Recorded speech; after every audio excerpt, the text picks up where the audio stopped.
Hello student, welcome to our physics discussion, and that is nothing but physics in a smart way.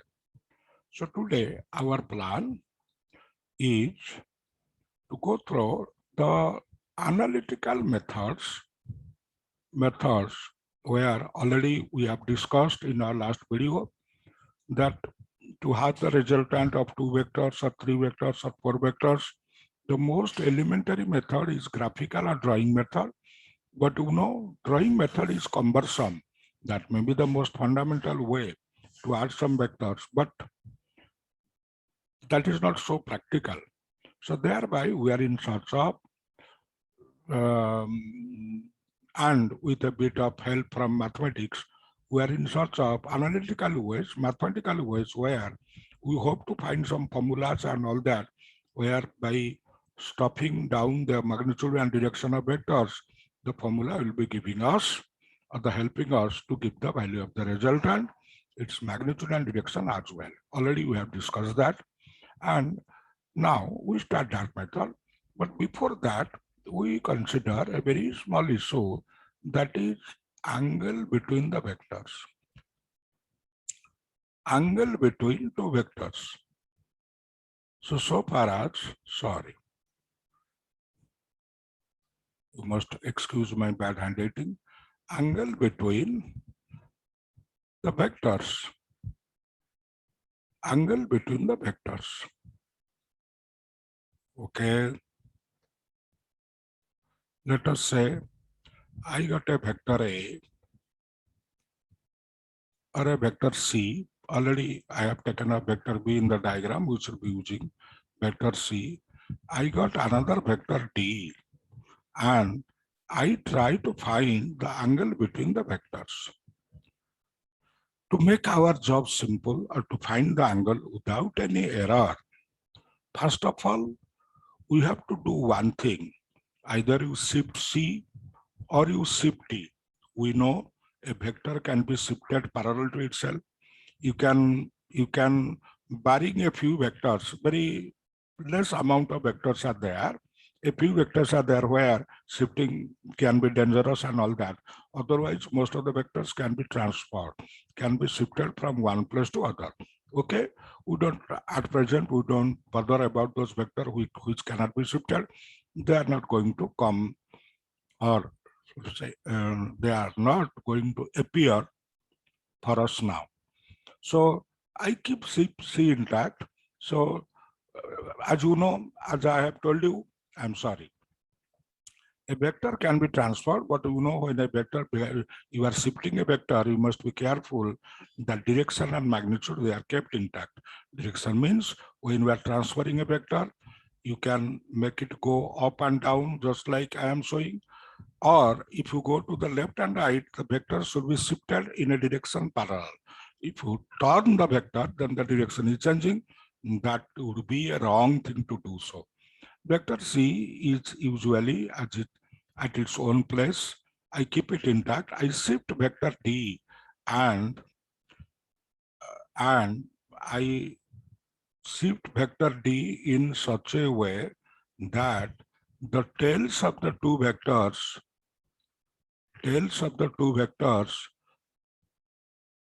they coincide.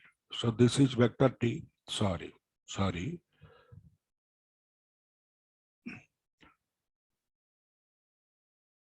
Very easily you can also do it in a way.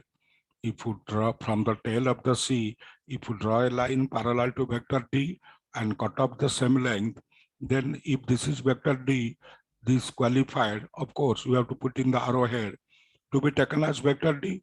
So now we are showing in a diagram, we are creating a diagram where the tails of the two vectors are together. Some of you may complain, okay, that is not the usual way when you add some vectors. We are not interested in addition. We are interested in the angle between the two vectors. So to find the angle between the two vectors, the most clear-cut diagram that you can draw is to show them with their tails together. Then angle between two vectors is known as the angle between their direction. From the direction of C, if I turn towards D, then the angle that we have to go through, that is the angle between the two vectors. And mind it, if we for a moment forget about their vector nature, then C is like this and D is like this, then you may be confused with 4 different angles. Okay? But you have to keep in mind that angle between two vectors is taken as the angle between their directions. Vectors are not lines only. Angle between two straight lines, one can take in many different ways. 1, 2, 3, 4. In 4 quadrants, you can see them. So that is the proper angle between the two vectors. Okay, clear? Is it clear? So, and the easiest diagram or the easiest way you can show, you can demonstrate the angle between two vectors is to go for a diagram where you make their tails together. Okay, I think I am clear. We go for the other issues. Let me clear up the space. So we continue with our discussion, and you know our discussion was in search of analytical methods. In the first of the series of analytical methods, the rule that comes in, or the thing that comes in, is parallelogram rule. Parallelogram rule, or sometimes people say cosine rule. Cosine rule. Cosine rule. People say parallelogram rule because in the diagram that you draw to illustrate that principle that resembles a parallelogram, and some people say cosine rule because a cos theta, you know cos, it's short form of cosine, a cos theta, it appears in the formula. So any name you can consider, there is no harm. Okay, now you get on with the process. So as usual, I got two vectors. One is vector A, other is vector B, and I am to find the sum of the resultant. Of course, resultant also, it can mean a difference also, but at present we are focusing solely on the sum of two vectors. So resultant means here it is the sum of two vectors, A and B. And in the diagram, I have shown them in black to separate other construction lines. This is A vector. A vector is like this. From the head of A vector starts the B vector, or the tail of B vector is coinciding with the head of A vector. Then the resultant, as usual, as per our rule, should be drawn from the tail of the first vector to the head of the last vector. So the black diagram shows vector A, vector B, and the resultant. Okay. For the time being, and I have done some construction apart from that. And the construction is that parallel to B vector, I have drawn a line and I have cut off the same length, which is the magnitude of B. Then if I join this head to that head, this line will be coming parallel to A. You know the basic geometry, and this thing also will be representing the magnitude of A, as you can clearly see. So this diagram will be looking as a parallelogram. Here, this and this, they are parallel, and this and this, they are parallel. Okay. Okay. And one thing more I have drawn, from the head of the B vector, I have drawn a perpendicular onto the extension of A vector. A vector, we know magnitude A vector ends here, but I extend the line, okay? I don't extend the A vector, I extend the line, okay? Along A, I draw a normal to B. So this angle is 90 degree. For the time being, if you forget that this is not a vector, this is simply a line. This is not a vector. If you forget the directions, so then this becomes simply a line. Okay. This becomes simply a line. Similarly, if you forget that this is B vector, so then this is a line. We are now dealing with plane geometry case, school level geometry case. If I forget the direction of resultant, then the resultant, it reduces to its magnitude, just a line having some length, which is of the same thing as the magnitude of resultant. Okay, so temporarily I am thinking like that. And when I am talking of magnitude, our symbols must be clear. Otherwise, you may be confused. When somebody says A vector, it's all right, that is A vector. But when I say A simply, I just put the letter with no arrowhead, then this A, that shows the magnitude of A.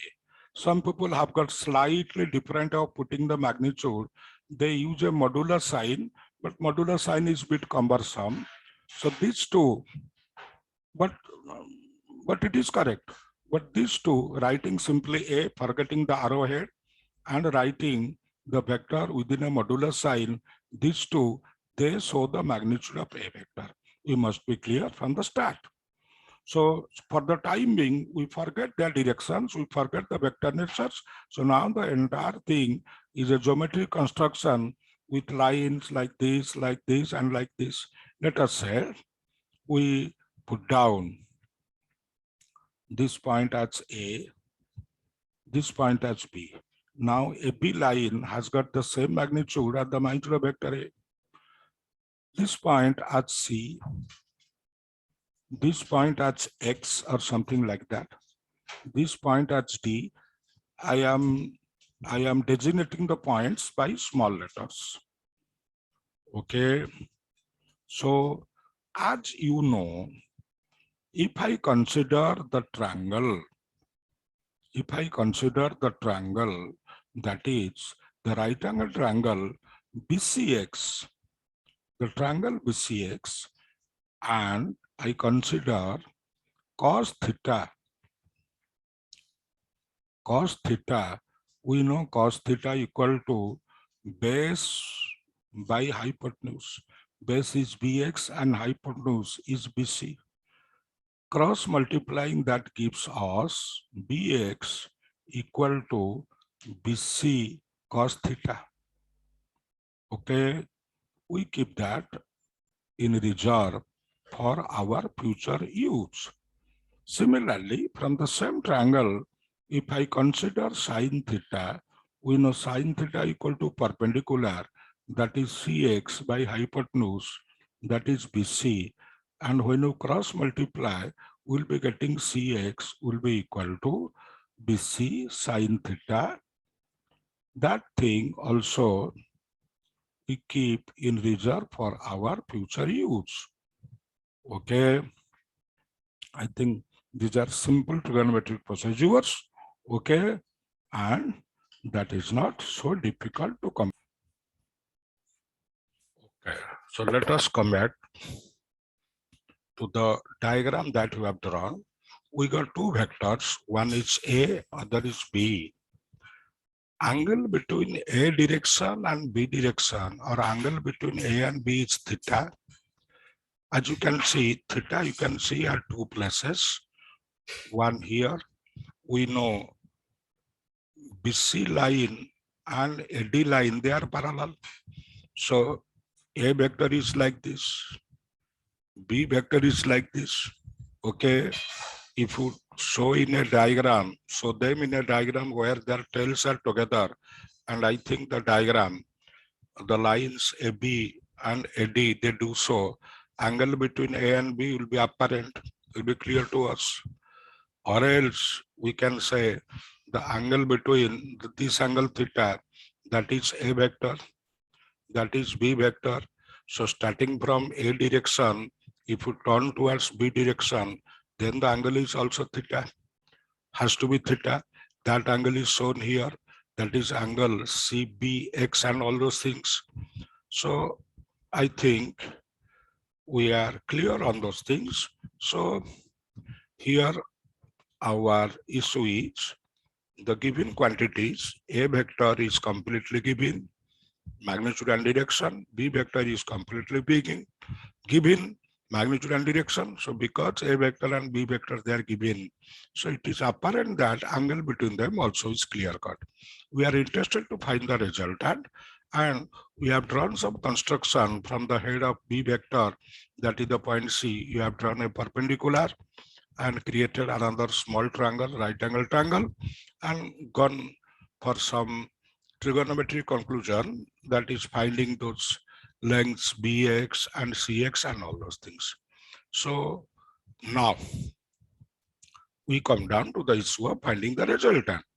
So if we consider the triangle, that's a big triangle, that is AXC.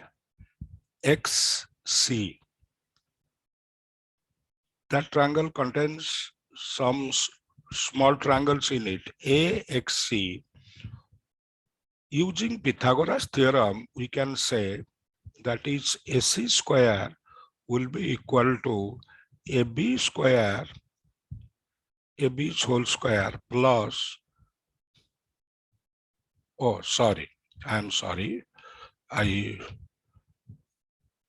was bit absent-minded. AC square equal to AX square plus CX square. Okay. If I replace AX, we know AX is nothing but AB plus BX. So if I replace AX by AB and AB plus BX, then that will be AB plus BX square. Remaining thing is CX square. Now we see a term that is A plus B whole square. As you know from your early algebra, that will be AB square plus BX square plus 2. Sorry, I'm just rearranging the top. AB plus 2 times AB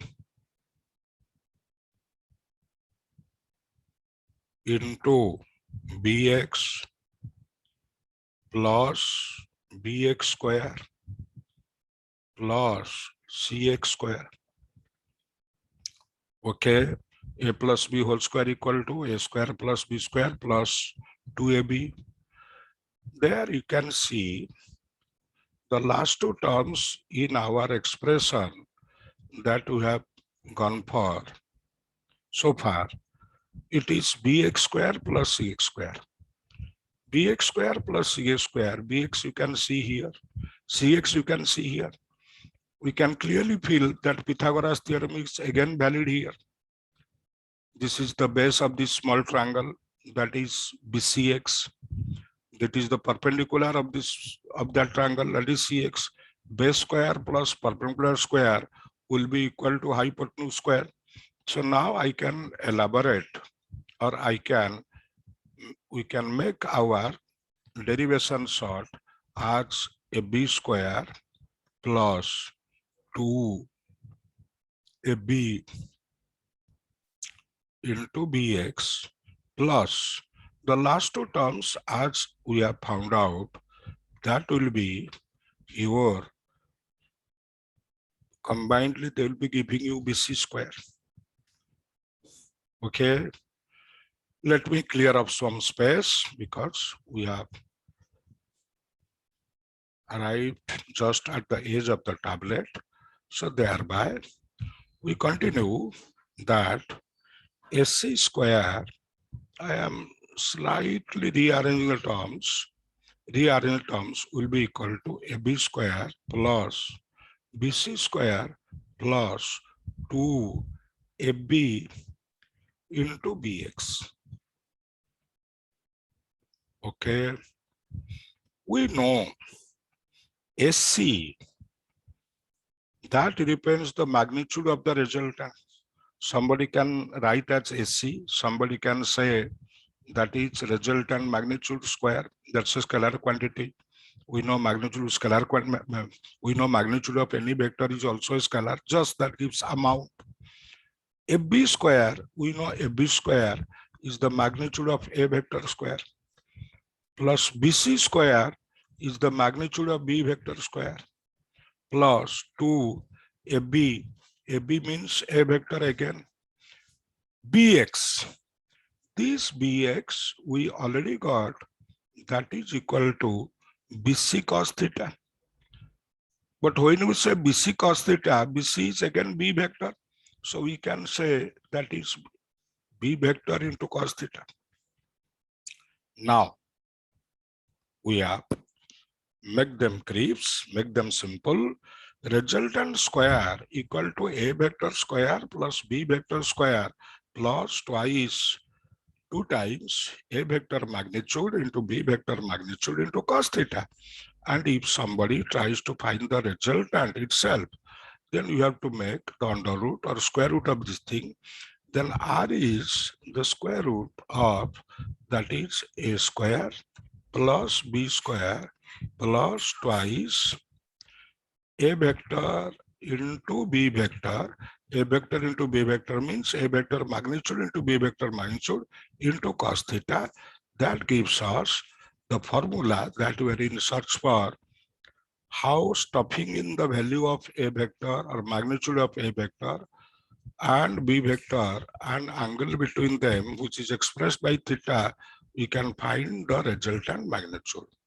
Okay, that is the first one. Clear? So our objective is mostly fulfilled, and we got a formula which gives us a mathematical way to find the resultant's magnitude. But still something is left out. But for that, I have to clear up some space because this thing are written on the board and you might have observed. It's a long time. I am removing that. I am removing that. Okay, we will be falling back upon the image. So this formula that we got now will be giving the resultant's magnitude. But we remember that resultant is a vector. And knowing a vector in complete detail doesn't mean knowing its magnitude. If I give you, I got a vector of magnitude 5, then we got half the data. You say, yes, I may claim further that I got a force vector of magnitude 5. But you may further ask me that, yes, sir, that is having magnitude of 5, but in which direction? Towards east, towards west, upward or downward, or in any direction. So without the direction or without data of the direction, we know our idea on a vector is partly complete. So you have to have the direction of the vector or direction of the resultant. We are in search of the resultant. And direction of resultant, direction means here, I don't mean east, west, north, south, or 30 degrees south of west or something like that. Because the direction of A and direction of B vector, they are most clear cut. And if you compare A vector and B vector, then you know A vector seems to be more or less horizontal, that seems to be parallel to x-axis. So here the resultant direction can be mathematically put down like this. If I find out how much angle the resultant makes with A vector, then I know the direction of A. I can put that angle, and that seems to be a positive angle. And then I know the direction of resultant. So basically, we are aiming for finding this angle alpha, the angle that resultant makes with vector A, because A is most comfortably placed compared to B. So if you try to find the angle alpha, we know if you consider tan alpha in the triangle, that is the big triangle you have already considered, that is SCX, we know tan alpha in this right angle triangle, SCX is right angle triangle, will be the perpendicular divided by base, CX by base equal to AX. As usual, we keep CX as it is. We already know the value of CX. AX can be again broken down as the sum of AB and BX. Okay, so that gives us CX, we know that was your, sorry,